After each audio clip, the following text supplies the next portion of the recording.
तो बच्चों जय हिंद। आप सभी का मेरे channel maths tutorial BL Sahu में पुनः स्वागत है। मैं आशा करता हूं कि आप सभी लोग स्वस्थ और प्रसन्न होंगे।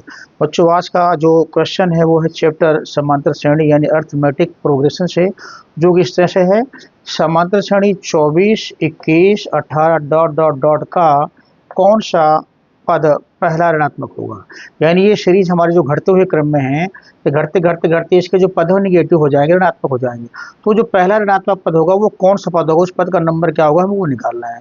तो बच्चों क्वेश्चन को आगे बढ़ाने से पूर्व बार आपसे निवेदन है मेरे चैनल को आप लोगों ने अभी तक सब्सक्राइब नहीं किया है तो कृपया सब्सक्राइब कर लीजिए, सभी आने वाले मेरे मैथमेटिकल वीडियोज आपको प्राप्त हो सकें और आप उससे लाभ ले सकें। तो चलिए बच्चों क्वेश्चन को आगे बढ़ाते हैं। तो हमें यहाँ क्या दिया है पहले नोट कर लेते हैं। तो हमें यहाँ दिया हुआ है समांतर श्रेणी, ये समांतर श्रेणी दी हुई है, इसको हमने नोट कर लिया। 24, 21, 18 डॉट डॉट ये समांतर श्रेणी हमको दी हुई है, हमने नोट कर लिया। तो इस श्रेणी का प्रथम पद क्या है, इसलिए प्रथम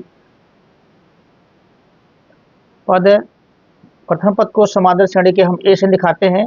तो ए बराबर है 24, ठीक है ना। एवं सार्व अंतर क्या है हमारा, सार्व अंतर जिसको कि हम डी से दिखाते हैं समांतर श्रेणी में, वो होता है आपका जो है ये द्वितीय पद माइनस प्रथम पद, 21 माइनस 24, द्वितीय पद माइनस प्रथम पद।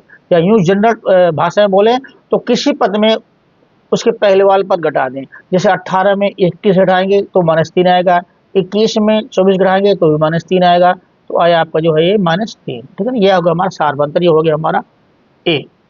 बच्चों अब हम आगे बढ़ाते हैं क्वेश्चन को। तो माना हमारा पहला ऋणात्मक पद n हुआ है, ठीक है ना। माना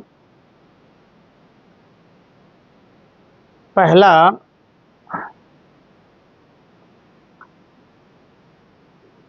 ऋणात्मक पद n हुआ है, ठीक है ना। इसलिए n हुआ पद यानी कि an, इसलिए n हुआ पद an equal to a plus n minus 1 into d. ये हमारा फार्मूला है समांतर श्रेणी का। n हुआ पद जिसको कि an से दिखाते हैं या tn से दिखाते हैं, बराबर a plus n minus 1 into D, जहाँ पर a प्रथम पद है जो कि 24 दिया हुआ है और n मीन्स n हमें निकालना है, n को हमें निकालना है, वो चीज वो पद है, गुणे डी, डी सार्व अंतर है, सार्व अंतर है, अंतर आया हमारा -3 आया है। आगे सॉल्व करेंगे तो 24 आ गया, इस -3 का n में गुणा किया तो -3n आया, इसका गुणा इसमें किया तो माइनस माइनस +3 आ गया। 24 और 3 जोड़ेंगे तो 27 हो जाएगा, -3n हो गया। ये an इक्वल टू आया हमारा इतना। अब बच्चों इसलिए प्रश्नानुसार प्रश्न कहता है हमारा कि जो nवां पद है वो ऋणात्मक होगा, यानी कि an जो है वो क्या होगा हमारा ऋणात्मक, 0 से छोटा। an जो है हमारा ऋणात्मक यानी कि 0 से छोटा, ऋणात्मक मतलब निगेटिव, ठीक है ना। जब ये ऋणात्मक है तो 0 से छोटा होगा, तो इसलिए 27 -3n इज लेस देन 0। ये जो n हुआ पद है हमारा an, ये 0 से छोटा है, ये छोटा हो गया, इधर 0 बड़ा हो गया। तो अब इसको इसलिए 27 ये आपका -3n उधर चला जाएगा राइट हैंड साइड में, तो ये प्लस में आ जाएगा, 3n हो गया। अब इस दोनों तरफ जो 3 का भाग दिया, ये 3 से 3 कैंसिल हो गया, कट गया, और ये इससे भाग दिया तो 9 बार जाएगा।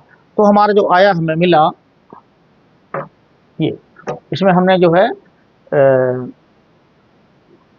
-3n राइट हैंड साइड में आ गया तो प्लस में आ जाएगा। तो 27 जो है छोटा होगा 0 से 3n से, ठीक है ना। अब दोनों तरफ 3 का भाग दे दिया तो 3 नाम 27 और 3 का नाम 3, ये वो ना हो गया। तो इस तरह से 9 बराबर आया, 9 is less 9 is less than n आ गया। तो हमारा जो भी संख्या होगी वो क्या होगी, n से बड़ी होगी। 9 छोटा है n से, जो हमारा n आएगा वो जो है n बड़ा होगा, 9 से n बड़ा होगा। इसलिए अभीष्ट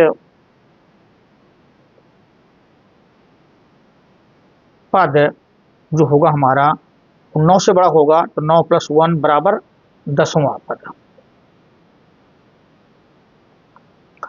बच्चों देखिए, हमारा जो पहला ऋणात्मक पद है वो 9 से बड़ा होगा, तो उसमें 9 से बड़े में क्या होगा, +1 जोड़ेंगे 10वां आ जाएगा, 2 जोड़ेंगे तो 11वां आ जाएगा, फिर 3 जोड़ेंगे तो 12वां आ जाएगा, वो सारे नेगेटिव पद आएंगे। मगर चूंकि हम प्रथम पद निकालना पहला, तो प्रथम पद में 1 जोड़ने पर ही जो हमारा पहला पद आएगा वो 10वां आएगा। ये आपका हुआ आंसर।